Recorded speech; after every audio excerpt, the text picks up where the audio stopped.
Alright, today's lesson talks about frequency tables and probability distributions. It's really pretty straightforward, I think, as you go through. It shouldn't be too bad.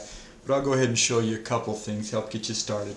So a frequency table is just some data table, and it shows the tabulated outcomes of some event. Okay, it could have been an experiment, some probability situation, whatever.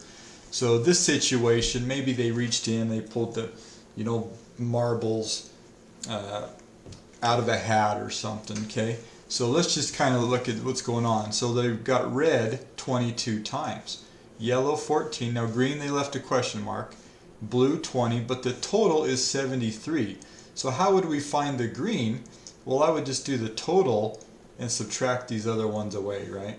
So I would do 73 minus these other ones. So I got 20 plus 22 plus 14 there. And so that's how we could figure out green. In fact, let's just do that real quick. We could probably do that. I'll just put it in my calculator though. So if we've got 73 minus, then let's add these other ones together. So 20, and I could just add those up quick, I guess, but I'll just do it in my calculator here to show you. So 17. So that means that green is 17. Pretty straightforward how we could figure that. Now what else could we do this? Well, we could figure probabilities. So if we did, say, this experiment in our class, based on what we found, what's the probability you reach in and you get red? Well, go back to what probability is. How many ways could you get red out of the total? So that would be 22 out of 73, right? This would be 14 out of 73. 17 out of 73, and 20 out of 73. So you could turn this into probability and do some other things with it. Okay, how about probability distributions? Well, these show the probability of events happening, and we can represent them in a table or a graph. So here's one you'll use a lot in the lesson today, and they've already done the work for you. But let's say I roll a couple dice and add the numbers together. Well, here's all the possible sums. You could get a 2. Well, the only way to get a 2 is if you get a 1 on both dice, right? There's only one way you could do that out of 36 possible rolls. So the frequency table shows a 1, and the probability shows a 1 out of 36. So we just talked frequency tables on the other one.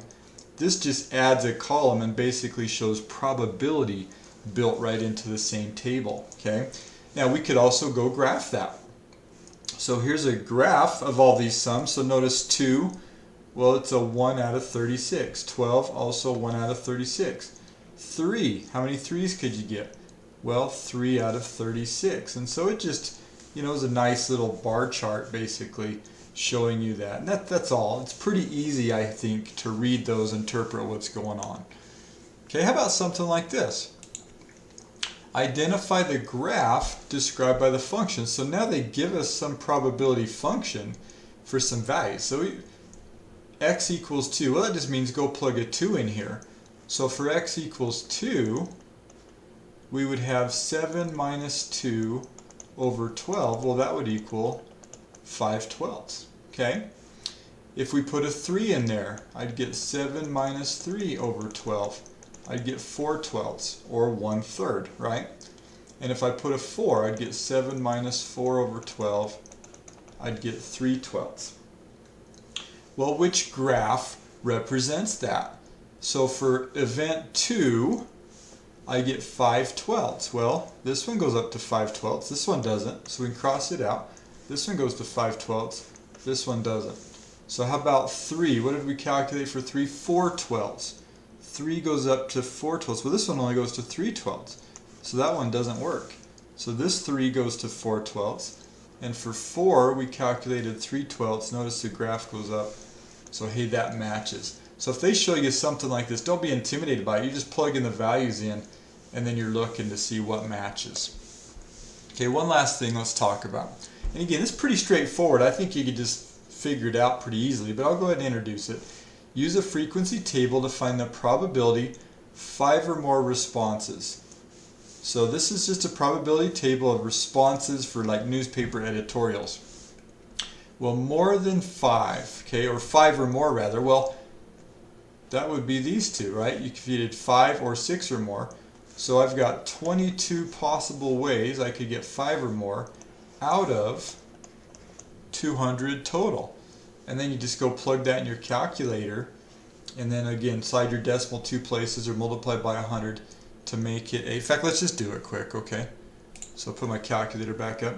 So if I did 22 divided by 200, so we get about 11%. And so for this, there would be 11% based on this table they gave us, okay? There's a couple other things they'll show you in the lesson, but these are the big ideas. I think you'll be in pretty good shape. Not too bad to go through, I hope.